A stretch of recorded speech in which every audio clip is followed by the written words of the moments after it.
The Bearcycle Show presents The Bare Minimum with your host, Brian Anthony Gwatney, also known as Bearcycle Brian, the unofficial Bethesda Fallout and Fallout community news. By the fans, for the fans. Welcome, everyone, to the Bare Minimum, the official presentation and news broadcast of the Bearcycle Show. I'm your host, Brian Anthony Gwatney, also known as Bearcycle Brian. And today we have a really cool episode planned for you guys. We have Kenneth Vigue from the Chad Fallout 76 podcast with us. Hey, Ken, what's up? Hello. So, as most of you listening know, we have like a little bit of Fallout news and Bethesda news, but this week I didn't do my due diligence and research of things, and we kind of covered everything coming out with Steel Dawn last week. So this week on our news segment, we're going to talk about something that we're going to be doing in the month of December with a fundraiser stream set up with how many streamers do we have? Yeah, we're now at 209.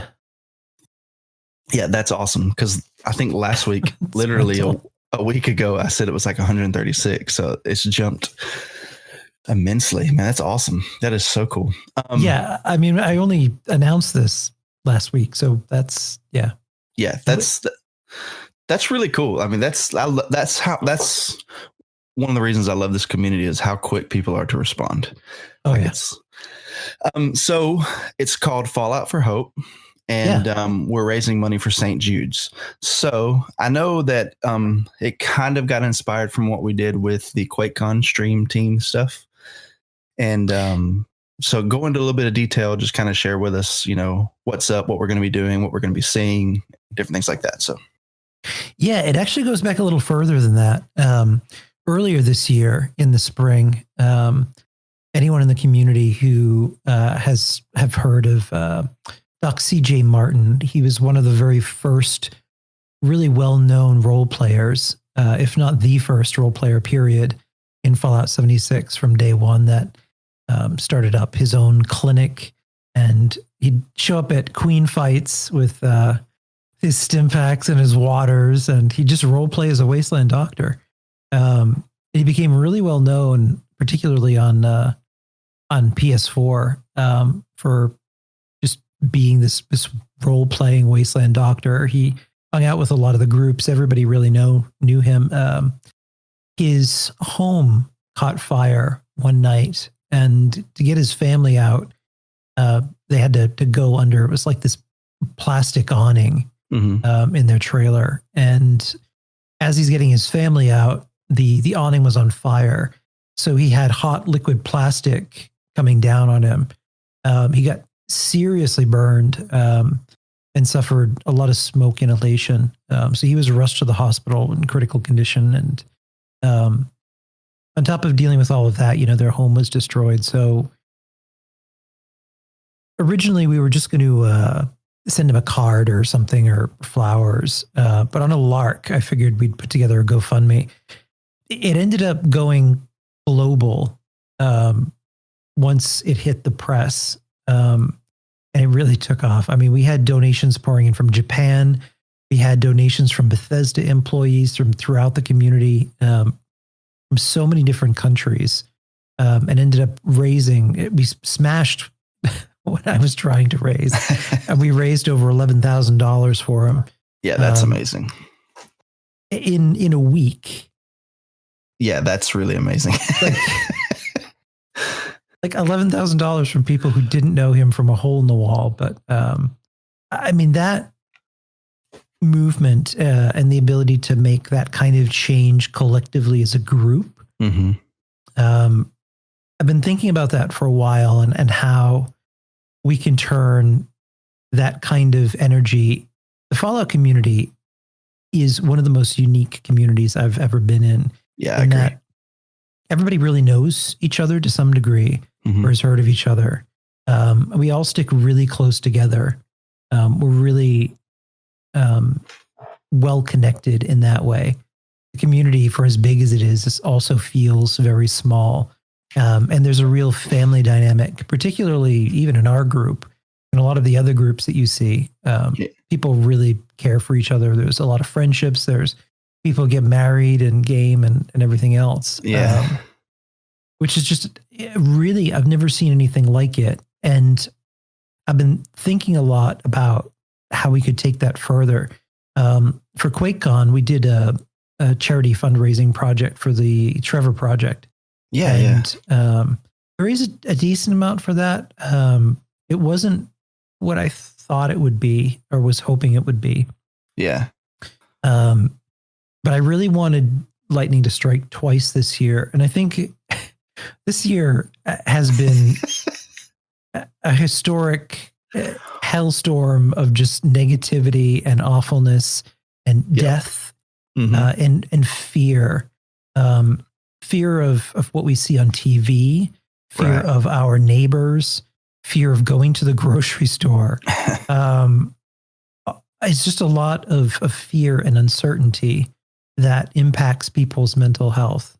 So going into the winter, because we're in for probably another long winter of more of the same, I thought it would be interesting if we could all get together, just get a group of streamers to play Fallout 76 for a week for St. Jude's Children's Research Hospital, who has a new project that they started with the gaming community called St. Jude Plays Live. And it's gamers playing, raising money for St. Jude's, who isn't just in the United States, they're actually global. And they work with children, particularly impoverished families, children suffering from life-threatening diseases, illnesses, from cancers to a variety of other breathing conditions, heart conditions, all very serious stuff, and some of the smallest lights on the planet. They do really incredible work. So I announced that we were doing something for that particularly, and I figured we get maybe 20 to 40 people, not 200 streamers. And it's not just the people that we know. It's also really large, well-known names. We've got Juicehead, you've got Final Render, Halsey, Skullsy, Pete Hines is joining us. Awesome. Wes Johnson, Chip Jocelyn, and also Jan Johns, 3 well-known Bethesda voice actors are going to be doing it with us. Nice. Hanging out for, it's just going to, that whole week, December 14th through the 20th, is going to be just a whole week of everybody streaming, not just regular gameplay, which is something they see every day. Everyone is going to be doing something unique. Right. Putting their own kind of spin on it. That's their own thing. Some people are doing real, cooking streams where they're hanging out in their kitchen, making Fallout recipes. That's so awesome. Other people are doing holiday death mazes. We've got a whole bunch of people going around acting as Wasteland Santas, handing out stuff. And it's just so damn wholesome. It cracks me up too, thinking like, okay, in reality, when you sit back and you try to think about it, how much is there to do with a freaking video game? But there's so much creativity just from like hearing people's ideas across this whole thing. Oh yeah. It's like, I never would even thought of that. And they're like, yeah, it's just came to me. And I'm like, that's going to be perfect. And like the crazy thing is like, some of us may only I don't have that big of a following on Twitch when I'm streaming, but I have like that 2 or 3 that stay steady, that those are the ones I'm reaching. So if you're reaching someone and they understand the cause, because I feel like people inherently want to make a difference for a cause, right? Like they, sorry, it's okay. No stress. I'm plugging my, there we go. Marketers, sorry about that. Yeah, that's all good. That home business life kind of, it's I understand that. Anyways, so everyone wants to, like, to me, everyone, if there's a cause behind it, they seem to want to get involved. Like this whole St. Jude thing, like when you announced when you sent me that message about what we were going to be raising money for, it really hit me because like you've seen me post stuff about my son, and he was born with, he had a brain surgery, 2 brain surgeries at 3 months and 4 months old. Right. And so like, I understand to an extent what some of these families are going through, not just the children, but the parents that have to watch their kid be hooked up to test tubes all day long. And then how we can, just the little thing of us playing a video game can make a difference and try to make those parents' life less miserable and that kid's life less miserable. And to me, that's awesome. Yeah. I mean, it's, I think so often we're wrapped up in ourselves and our own gratification and our own issues. Every day I see people online complaining about Bethesda or Todd Howard or Cyberpunk 2077. People that the company getting death threats because the game isn't out on time. It's a video game. Right. It's a reality check. Yeah. When you think about that, and you think about kids who, have it this year is going to be forever ingrained in these kids' memories. Right. Because they did not get the kind of experience that you and I had where, you go to school like normal and everything's fine. You get a cold or a flu or pneumonia and, you stay at home and that's kind of it. Yeah. Not to have your entire life disrupted where you can't see your friends really. You're not going to school. You're trying to attend it online. So you're already getting a really poor education experience, which is going to impact you later in life. It's not the same. Yeah. On top of the fact that you're cut off and isolated, and then to be dealing with life-threatening illnesses, is just awful. So to be able to get people together to try and do something like that and give us something to work towards to help these kids, I think it's just a good thing to do. And if we can do it, we should do it. Yeah, for sure. And it's why not have that? Why not use the tools that we have to do it? Like streaming, like you said earlier, we're all cut off. We're isolated. We don't get to have the parties that we used to have, the weekend game nights, the different things like that. And so we have this ability, this tool through YouTube, through Facebook, through Twitch, through Mixer. I don't even know if Mixer's around anymore, but through all these different things that where we can put ourselves together with people, and the chat makes that so, connective. And I don't know, it makes, like you said, a horrible situation, a horrible year less horrible, Right. For somebody else. Yeah, for somebody else. Yeah. And at the same time, doing something for somebody else is good for you as well mentally, like the dopamine levels and all the scientific things that happen in your brain whenever you actually bless someone. There's so much science behind that, to where it's good for you emotionally as well. But using what you have for someone else is just amazing. I mean, I think it's going to be a great thing. I'm excited to see how creative people get. And like I said, you had over 200 people. I mean, that's outstanding. It's going to be a little mental that week because, it's going to be on Facebook Gaming, YouTube, and Twitch, and everyone is going to be including the hashtag Fallout for Hope in the title of their stream. Right. So when you look everywhere that week, all you're going to see is Fallout for Hope. And people are going to be like, what the hell is Fallout for Hope? What's going on here? Why is this a thing? I think with the amount of us and then the really notable names doing it as well, it's going to bring a lot of attention to it. And if anything, I think I undershot what the fundraising goal was. I think it's cool though, because I don't know. I think that's a good thing though. Always set the bar low because you'll blow it away and feel better. And having all, like you said, these big names that are coming in to join alongside us, and it's, to me, that gives me, I don't know, a bit of joy, and not like the name dropping. These people are coming along, but it's like, it gives me a bit of a, I don't know how to say it, like a tickle, like the butterflies, like just saying, oh man, just seeing people not letting their status become so much that they don't want to use what they do to help people. That's really cool. And the other part of it is too, when you go in Fallout groups, it's usually the same dumb arguments and memes. And at least once a day, someone is like, New Vegas is garbage, Fallout 4 for life, or, Bethesda, killed Fallout, and Fallout 1 and 2 are the only original ones, and, blah, blah, blah.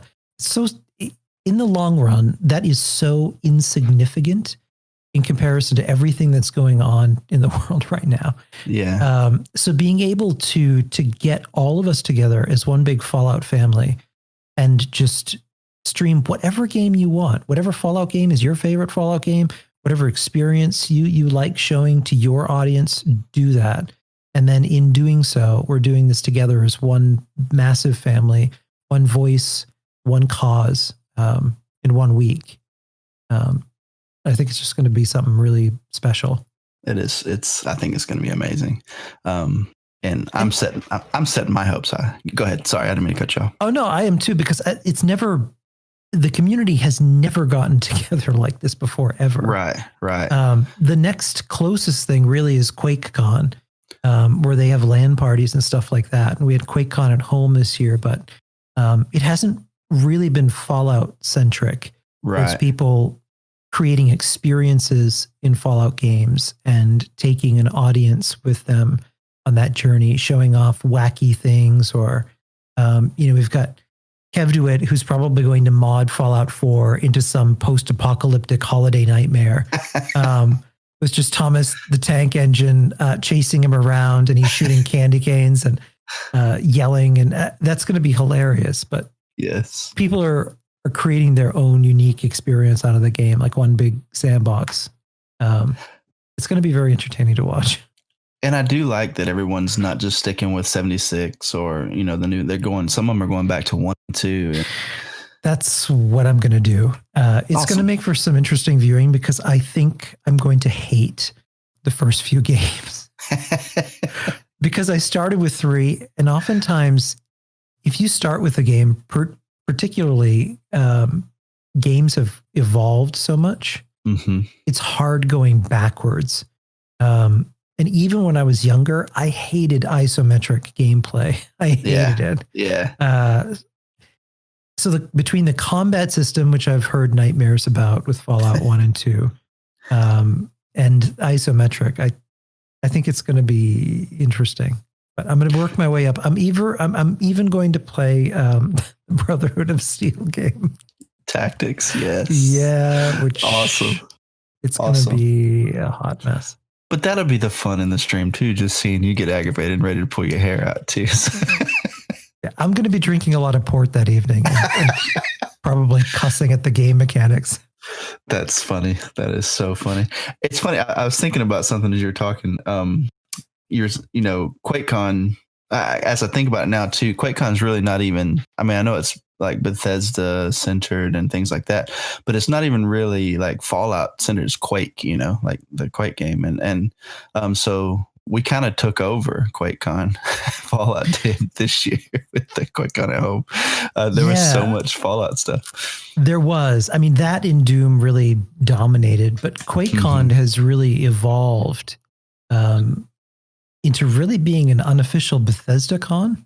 Mm-hmm. Which is really what it's about anyway. There hasn't been a Quake game out in forever. Oh, yeah, forever. So it's pretty much just QuakeCon in name, because there's so much history to it. Yeah, it's iconic. Yeah. Yeah. I enjoyed it, but I like you were saying though, like a lot of the comments that I was seeing in streams and different things like that were like, why are we seeing so much Fallout stuff, And so like having something centered just for Fallout that's going to pull people in, because I think it's going to be awesome. But also, like, another thing I was thinking was the irony of a post-apocalyptic game. The irony of that being how much people are willing to help each other out. So it kind of gives me hope for, like, if the world ever did enter nuclear fallout post-apocalypse, like the people that I know that I'm going to be searching for, people I've connected to through gameplay. Well, to be fair, that's only happening because we still have potato chips and we can still order Chinese food. That's true. Yeah, which makes this okay. That's true. If we didn't have those things, I would be eating my neighbor. Yeah, so you would be part of the Eat for Real. Yeah, exactly. Yeah. The founding member. No, that's hilarious.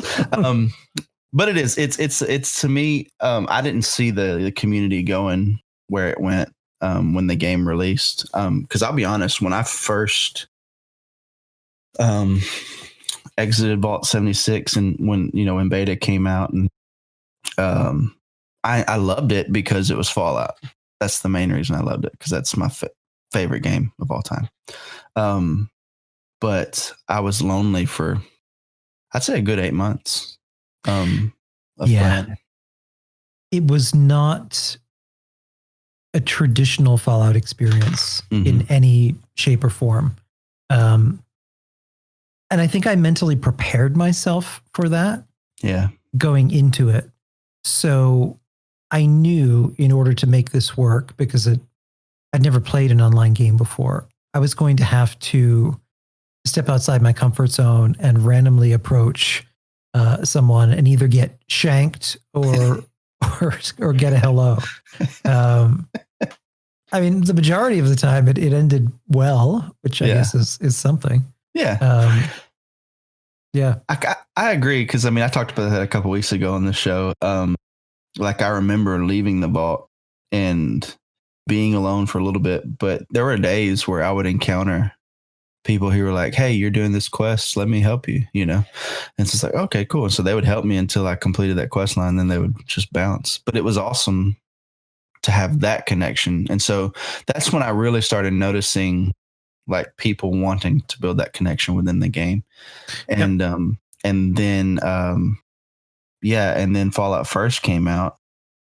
And to me, that's really when I feel like, for me, the community took off. Like when you invited me to join the AA in that Discord, and actually in a Twitter DM, and I jumped in. It was just like I wish I screenshotted our Discord every week, because I remember it was like 7-8 people at a time, and now we jump up to like 20-30 people in voice chat at a time, and it's like super chaotic. Yeah, and it's mental and fun, and yeah. But that's what's going to make streams fun for me too, because I plan on getting in Discord chat and just letting people's shenanigans take over in some streams. And like, I have an idea. I think I was telling you this. I'm going to gather some Christmas carols that aren't going to get me in trouble copyright wise, and get a team of people and just go into area chat in game and have us just like a Scorch Queen battle, just everyone nonstop, and there's no communication. All we're doing is singing Christmas carols, and like everywhere we go, like any event, just jumping into it and just singing Christmas carols. And then so anyone that's there that's not a part of this is like, what the hell's going on? So I don't know. I just think it'd be funny. It'd be fun. It'd be entertaining. I mean, who isn't going to enjoy killing mole miners and singing Silver Bells? Yeah. It's going to be hilarious. I think it's going to be fun, but that's my idea. But yeah, that's Fallout for Hope. So tell us the dates real quick, and then we'll take a break, and then we'll jump back in. Yeah, it's December 14th through the 20th. December 14th through the 20th. So everyone listening, mark that down on your calendars. And if you're a streamer, I'm pretty sure we've got openings still to join, right? Yeah. Yeah. Oh, yeah. So I'll have Ken's contact details in the show notes below, and you can reach out to us if you want to join and be a part of this awesome community. All right, everybody, we're making Fallout history. Yes, Fallout history. This will be etched into time. All right, everybody, we're going to take a break real quick and hear from our sponsors, and we will be right back. Well, hello there, listener. It looks to me like I spotted myself a fellow collector. Now, I know I like to collect things like posters and t-shirts and action figures of all my favorite video games and TV shows, and Loot Crate makes that possible. And if you're a fan of this show, I know you love all things Fallout, and Loot Crate has a very specific Fallout type crate. And if you want to take 15% off of your order, head on over to the link in the show notes below and enter Robots Radio at checkout. That's lootcrate.com. All right, welcome back, everybody. If you're just joining us, I'm Brian Anthony Gwatney, Bearcycle Brian, and you're listening to The Bare Minimum. Like I said, we have a very awesome episode. We have Kenneth Vigue from the Chad Fallout 76 podcast, and we're going to dive in and talk a little bit about his show, talk about upcoming things in season 2, minus spoilers, obviously, and we're going to talk about season 1 and just really what got him in the mood to start writing again and getting this show off the ground. So, Ken, I'm going to let you take it off and just go to town, bro. Where would you like me to start? Okay. Well, yeah, I guess I could be a better host and navigate. I'll say this, though. I remember whenever you first mentioned on Twitter that you were going to write a Fallout 76 audio drama podcast. Oh, yeah. Yeah, I do remember it. It was a few years ago. Technically a few years ago, and because I'd sent you some of my stuff on YouTube, and I was like, this is gonna be cool, because my biggest thing was I search high and low when I get into a video game or when I get into something. I'm like, what else is related to this that I can get attached to?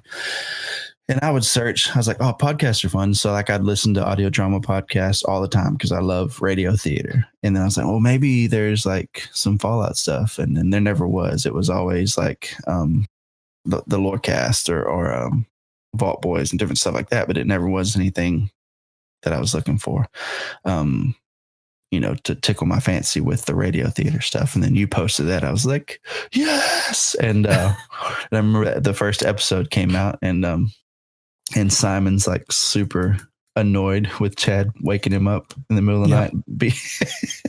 And I remember you singing Country Roads with the Shallow Grave, and that was just hilarious. And I was like, I wonder where this is going.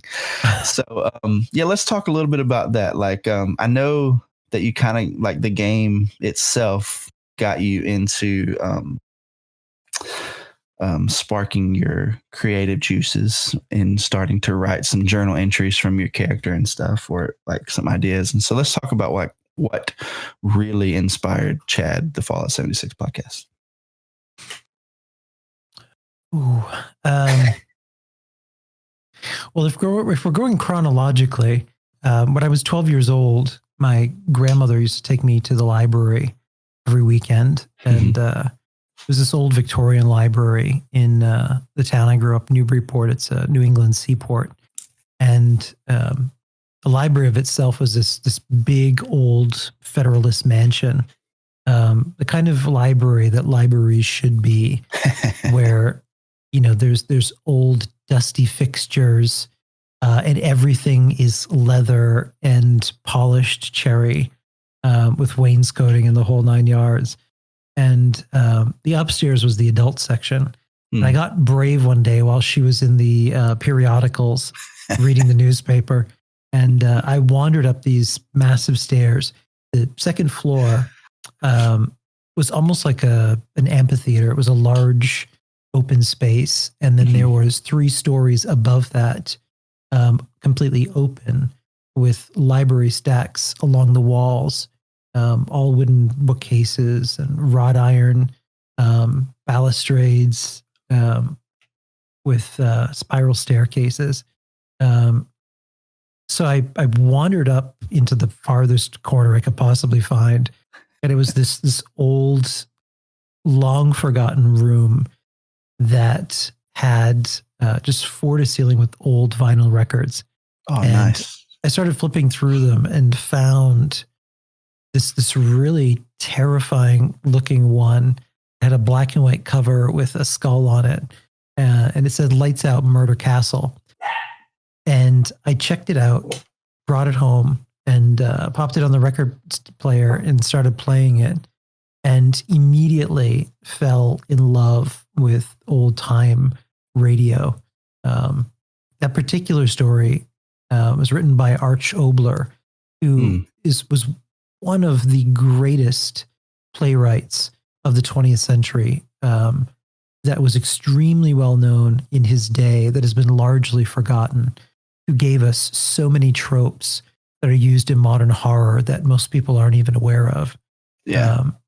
The way that he wrote stories compelling stories that would allow you to build a visual landscape in your mind through the use of audio alone was really masterful, and is a skill that is largely, or had been for the longest time, it really died out until podcasting in the late 20th century, early 21st century really brought it back, where all of a sudden storytelling, audio storytelling became a thing again. Yeah. And that's when I'd found the No Sleep podcast one summer and binged the heck out of that. Right. Just listened to every single one of them. And the stories were rich and new and fresh. And just made for really great listening while doing yard work or commuting to work. Yeah, definitely. And I hadn't written anything creatively for over 10 years. I'd stopped after high school. I'd had some success publishing plays, won some awards for acting, directing, and playwriting. A play I wrote rather called Curtain Call in high school that we competed with New England drama competition.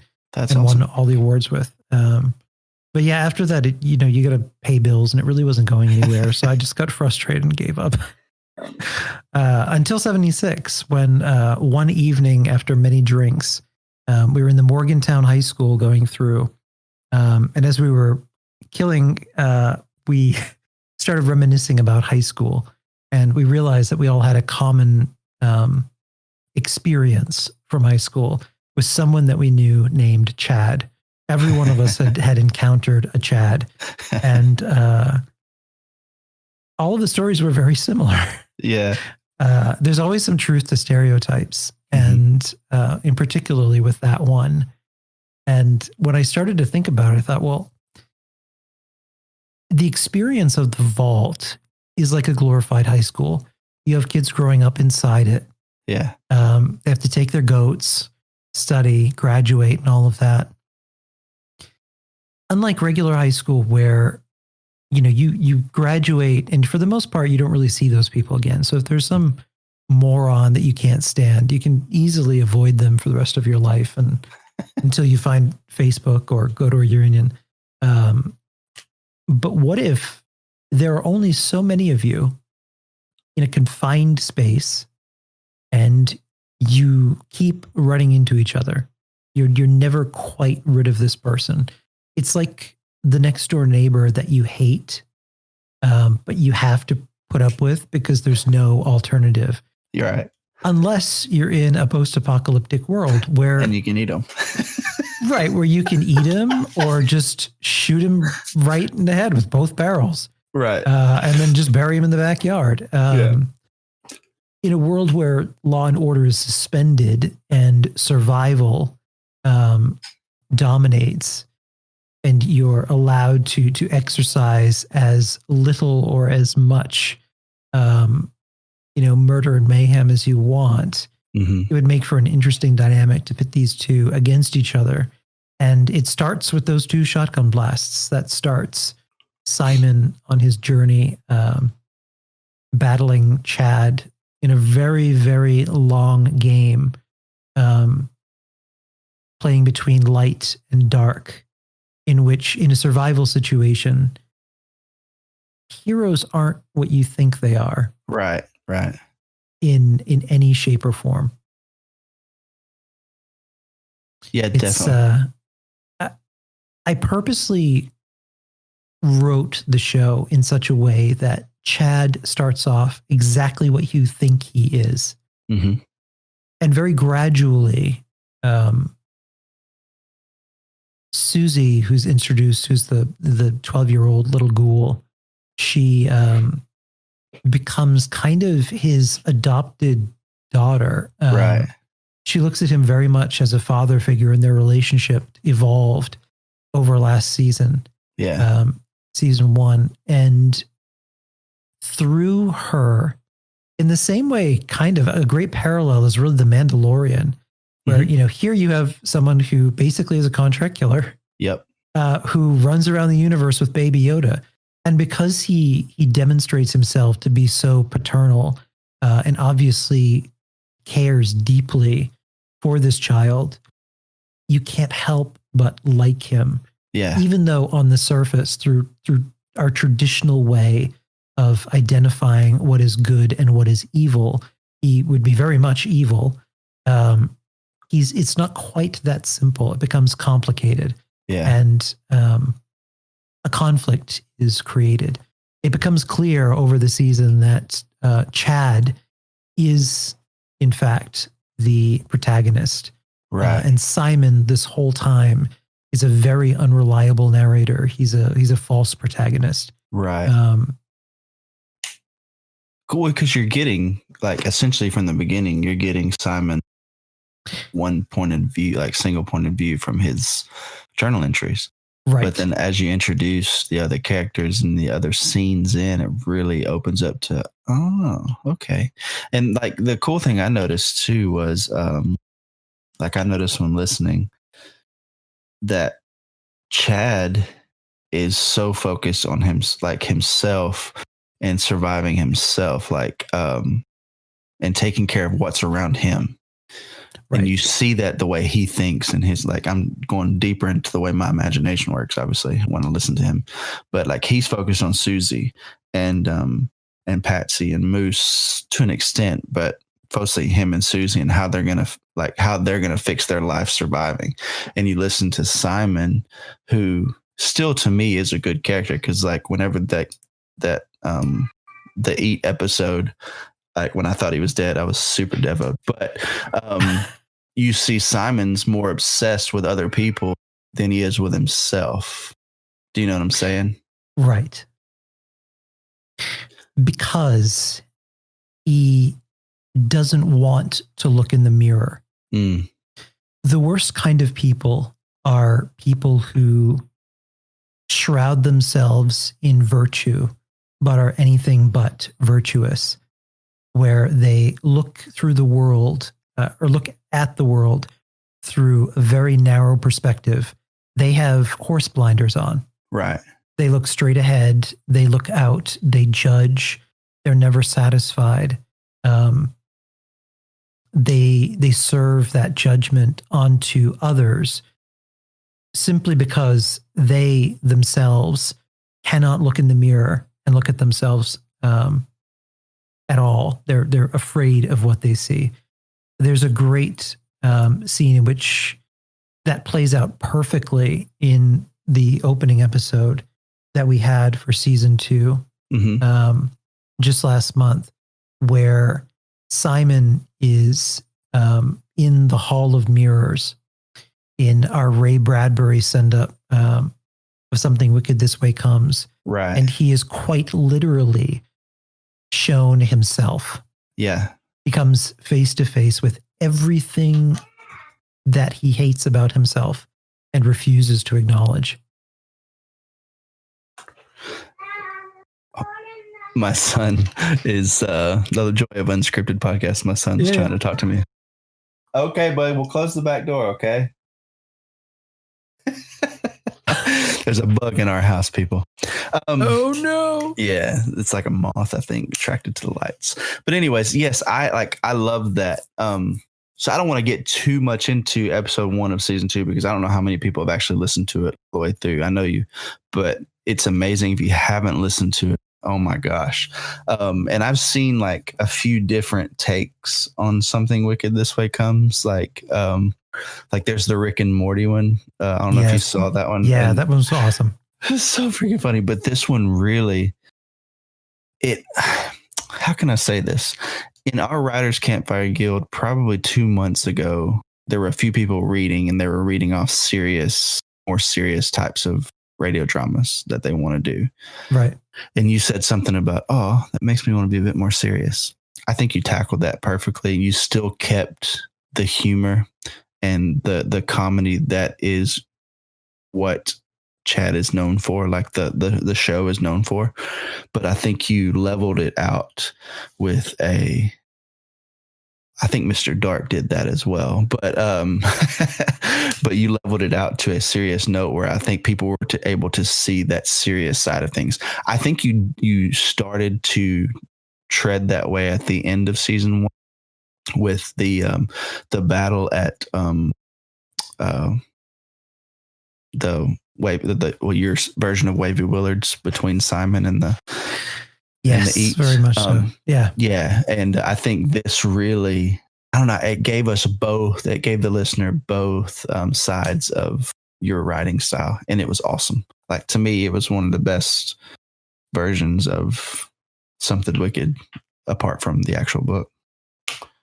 Thank you. Yeah, that is my favorite Bradbury story, if not my favorite story period of all time.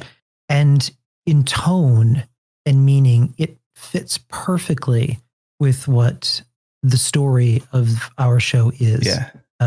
It is, it's being face to face with yourself in all of your flaws, and the hidden depths of the human heart. The secrets that we hold so deep inside that we try not to be aware of them. And even if we are, we just pawn them off or pretend like they don't exist. This episode played with that a lot, where you have a Satan-like figure, one by one, seducing every single one of the characters, to get them to give in to their pain, their fear, their hatred, their deep lustful desires, whatever it is that is their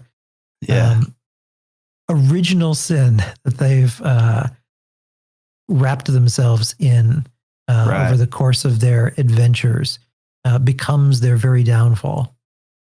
To me, it's cool though. Like when I heard Chad go into the tent, I know this is a few spoilers, but I'm sorry. Chad go into the tent with all of the maidens and they're doing their thing. I love that, even though he was tempted in that area and like kind of caved, like you were talking about with Susie, when it came to Susie, like he snapped out of it and his whole focus was, I've got to protect what I care about.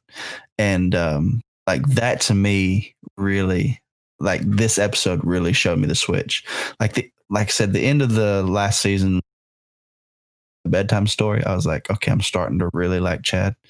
But this one really hit me. I was like, oh, this dude, because even him overcoming his rivalry with Simon, that he really isn't that focused on, other than the fact that he just doesn't like him, to just try to protect the one he cares about. And then that last scene with him at the end, when he's becoming that daddy figure, I was in tears. Like it was awesome. Yeah, he that episode was all about Chad's growth. And particularly for the next 2 episodes that we have coming out shortly, episodes 2 and 3, is going to be very much about the evolution of other characters in the show. Cool. So you're going to start to hear less of Simon's dominant voice and realize that the other voices have very specific perspectives on what's going on and what's right and what's wrong. Right. That's awesome. And I'll be honest too, like I know initially set up, like you're saying, the false protagonist in Simon and Chad, the false antagonist, but the true antagonist of the show is Mr. Messenger. Like that's absolutely. My favorite was listening to that mini-sode, and we're driving down the road. And like I said, my wife doesn't know really anything about Fallout other than what she sees me do and what I write for her when she voices one of the characters in our show. And so other than that, she has no clue, other than the fact that it's post-apocalyptic and the music and style is her favorite era. Like, right. And so we're driving down the road, and when Mr. Messenger, or not really, was it Mr. Messenger that offered in the milkshake, or was it just the Mr. Handy's fault? They're essentially all the same person. They are. Yeah, they are all played by Christian. Yeah. And so like, he's like, you sure you don't want a malt? And then like, he's like, what does he says? He's like, take it, you know you want it, or something. It was really forceful. I was dying laughing in the car. Like if I could have, we would have wrecked if I didn't pay attention. It was so funny. It was so funny. But even like your minisodes, like they don't take away from the main episodes. To me, they're just the cherry on top. And yeah, they're fun standalone episodes. Sometimes there is a little bit of a prologue or an epilogue to a previous story or a story yet to be told, but not all the time. Well, even like the Punch Brew one. Yes. And then you hear about that in season 2, episode 1, like Punch talking about that. And so like, but I love too as well that you've built up a team. Like this is what I love about our community. Like going back to the community is you've built up a team that are so attached to their characters that you initially introduce them to, that they're willing to say, hey, can I write this minisode?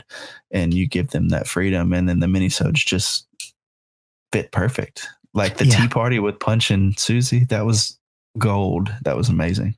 Yeah. They did an amazing job writing that one. And we brought on a new writer who's going to be joining us this season as well, who's going to be working on minisodes specifically. Awesome. Yeah. So we'll be able to crank out more of those. I like those little bite-sized stories. They're fun. Yeah, and especially because at this point too, the other problem I have is our stories have gotten so big. It's impossible to crank them out as quickly as I mean, at this point, they're essentially their own motion pictures. Yes, they're. I kind of learned a bit about that, like when I first started, like the Omega broadcast. Whenever I mentioned it to you, and you were like, "Once you're going to learn what I learned about needing to add people, and once you do, your shows are going to," and they did, and I was like, "Oh crap!" But then the longer they got, I couldn't sit and write them each week and put them out every week. And that's where I think the minisodes come into play. And it keeps the listeners engaged. It gives them those kibbles and bits to keep them excited for that steak dinner that's going to come. Right. We started doing them, I think, every month is when I try to release the main episode is once a month. Sometimes it takes a little bit longer than that, but I know that we were all like on the edge of our seats waiting on season 2 for you guys. And it did not disappoint. Like it, I don't know, man. Like you said it the other day in the campfire about learning, and you started out, and to me, your production value was top notch in the beginning, like on par or even better than some existing radio drama podcasts that are out there. And that's, thank you for that. What makes it hard when I tell stories is because I really wanted this to not sound like a regular podcast. I wanted to create cinematic soundscapes that utilize sound cues and sound progression and soundscapes that you're already familiar with from decades of watching TV and movies, to the point that when you hear a progression of sounds, you already know visually what that looks like. And even in the finale of our Halloween episode, October Country, where Chad goes in and, has the Tesla rifle and he's blowing the carousel to pieces. Yeah. That whole sequence with the machine spinning out of control, the tornado descending down to destroy the carnival. And the sound crescendo builds, and you could hear the ripping of the fabric of the tent. before everyone is just sucked into oblivion. I wanted people to be able to visually see that with audio alone. Right. I think that's amazing too, because I think where we're at in a society is everywhere I turn, a kid has a screen, an iPad, Netflix. Like, imagination's just not there anymore. And I'm not saying kids aren't imaginative, because you watch a kid, they're gonna have their imaginary friends and they're gonna pretend, but they don't have to work. Like, they don't have to strengthen that part of their creativity anymore because it's done for them. Right. And that's what I love about the radio theater side of things. Like, obviously I want my son, we push him to read books, and well, he can't read at the moment, but we read books to him. And, but like, to me, that's the number one stimulant to pushing your imagination. But like you said, that audio, letting that sound effect, letting the gravelly, bushy footsteps of someone walking kind of put you into that area where you're that character, like listening, and you're put yourself into that world. Right. My cousin, he knows nothing about Fallout, but he wrote that song for that episode. So he's like one of our biggest fans on our show. And that's one of the things he told me was, like, I don't know anything about the way the world looks from what you've seen and got inspired by, but I know how it looks to me. And like, he was explaining to me, I'm like, it's crazy because that's exactly what I'm going for. Right. And like, I love that. And like, I wouldn't have the show I have if you hadn't pushed me to do it, but I wouldn't have the show I have if you didn't already do it. Like I told you at the beginning of when we started this interview, that it's something that I was looking for. Like, I wanted to take my favorite genre, my favorite world, and spark my creativity, because that's what I love to do if I'm cleaning the house or working out or doing, like you said, yard work or on a vacation. Like, I want these things and I want these stories, and you did that, man. Like, I think I'm not the only one that was looking for it. And I know the success of your show shows that. And, yeah, it's just outstanding to see what you've done in such a short amount of time with the people you've brought on board, the talented people you brought on board. Like I just think about Cody in his super, super, super 40 era radio voice, that even just talking to him normally, like, this dude belongs in that era. Or he has the iconic transatlantic radio sound. Yes, it's amazing. Like, the overacting on the radio, but even in real life, just talking to him, like, this dude's like, you don't have to overact, man. He's like, no, it's just my voice, Yep. And Jess, like, this, just, the way she handled Susie, and not just Susie, but the demonic doll that we all love, Ella. And just the talent you've brought in from just people that are willing to share something they love doing. I think of, like, one of my favorites is Dr. Mark, like, with all of his characters, with Brian, and now Slick, old perverted Willie. I love Slick Willie. Yes, me too. But you've just brought a bunch of people together, and because of you just wanting to do something that you like, that you love to do. Yeah. And just seeing other people's talents and creativity come out. And that's probably what I want to do on the show too, because I'd love to get you guys back on with, like, having Jess and Mark and Cody, and like having the cast kind of just talk about, what they love about it, and, things about the show and just the Fallout community in general. So yeah, that would be fun. Yeah, I think it'd be really cool. But I think we're close to our time limit. So we'll probably close out the show here. So if you want to just let our listeners know where they can find out more about the show and just actually get in touch with you. Yeah, you can find, we've been updating our website going into season 2. So you can find the links to the show on all podcasting platforms at fallout76podcast.com. And we stream on Twitch usually once a week on Fridays. And then again, the St. Jude's Fallout for Hope fundraiser will be December 14th through the 20th. And on the website, on our website, I'm going to have a landing page that'll have a master schedule for everyone. So another reason to go check out there. Well, Ken, thanks, man, for coming on the show and just kind of, sharing about Fallout for Hope, and then just kind of letting us know a little bit about the show, just what it is you do, why you love doing it, and then even the more in-depth dynamics to what Chad is all about. Yeah, thank you. All right. Well, everyone, thank you for joining us this week. Remember, if you want to get in touch with me, you can hit me up on Twitter at Omega_broadcast or theomegabroadcast.com. Or if you want to reach out to this show at Twitter, it's just at bare minimum 6. Thanks again. I hope you guys enjoy it whenever you're listening, morning, afternoon, night, whenever. We'll see you guys in the wasteland.